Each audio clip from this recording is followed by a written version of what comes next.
شروع کوم په نوم د رب ذوالجلال چې ډېر زیات بخونکی او مهربانه ذات دی.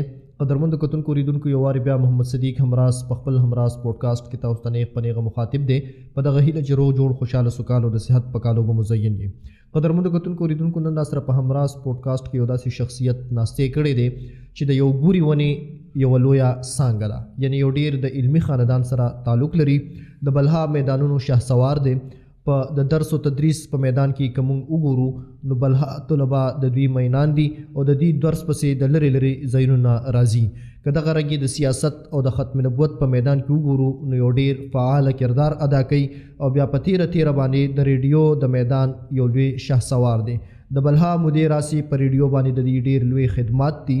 ریډیو د پاره دوی د قرآن کریم تفسیر، ترجمه او بیا د هغې نه علاوه متواتر هفتوار پروګرامونه چې د مختلفو ریډیوز نه کړي دي او بلها خلک دوی نه پوښتنې لري او بلها خلکو ته د دوی په وجه باندې د ریډیو د لارې استفاده شوې ده. دوی د هغه سوالاتو مذهبي سوالاتو جوابونه ورکوي.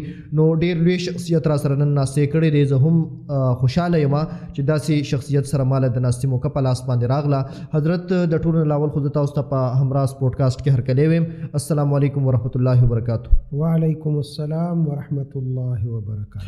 حضرت خوشحاله شوم چې تاسو سره ناستې موقع په لاس باندې راغله. همراز پوډکاسټ ته په راتګ راته هرکلی هم وایم. حضرت د روایاتو مطابق پر د ما ړومبۍ پوښتنه دا وي چې شیخ الحدیث حضرت مولانا سید الله صاحب دامت برکاتهم العالیه په کومه خوره په کوم سن کې را پیدا شو او بیا ابتدایي زده کړې د کوم ځای نه وکړي او تر کومه حده پورې؟ بسم الله الرحمن الرحیم. همراز صاحب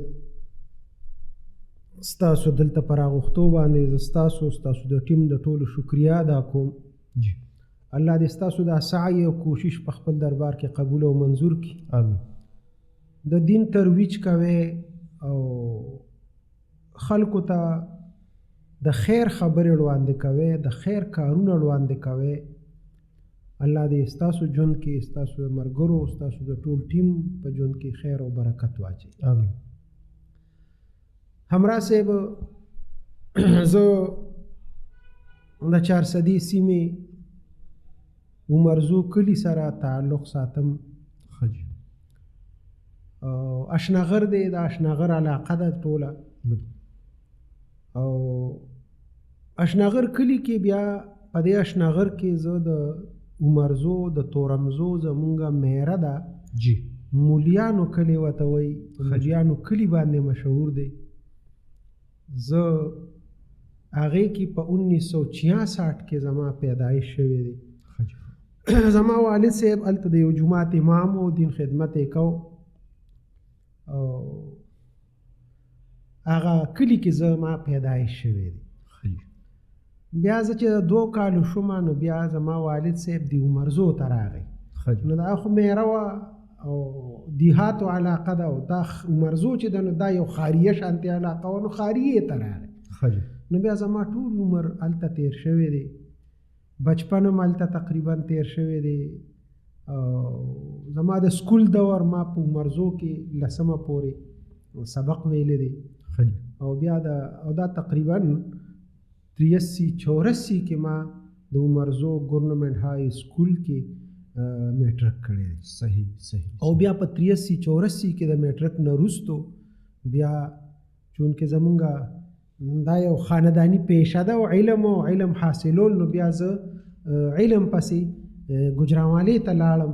او ګوجرانواله کې ما بیا فنون چې څومره دي نو دا ما ګوجرانواله کې او د ګوجرانوالۍ یو ډېره لویه دیني اداره او یو لوی شخصیت چې دنیا هغه پیژني حضرت قاضي حمید الله صاحب رحمه الله، هغوی سره او د هغوی په خاص نگرانۍ کې او هلته ما دا فنون بیا هلته ویلي دي. ماشاءالله. بیا د هغې نه وروستو زه چونکې هغه مدرسه داسې وه، قاضي حمید الله صاحب دورې نوې لا شروع کړي هغه وخت کې. دا تقریبا 90 دی، سن 90. نو هغه زمانه کې دا وړه دوره خو لویه دوره لا هغوی نه وه شروع کړي. او چونکې هغه معقولاتو کې ماهر او لوی منطقي عالم نو دا ټول فنون به وي ته منقولات به وي او معقولات استادانو ورسره. خو دا ده چې دوره اعلان و شروع کړي. نو بیا د استادانو په مشوره باندې زه دارالعلوم حقانیه ته رالم او دا 2 کاله 90 او 91 کې په زه په دارالعلوم حقانیه کې وم. نو دارالعلوم حقانیه کې موقوف علیه او بیا دوره د دارالعلوم حقانیه کې کړي او د هغې نه وروسته بیا درس و تدریس او دا سلسله ما جاری وساتله ده. ماشاءالله ماشاءالله. یعنې موږ دا ویلی شو چې ستاسو پر هغه د دارالعلوم حقانیه نه شوې. حقانیه صحیح صحیح صحیح صحیح.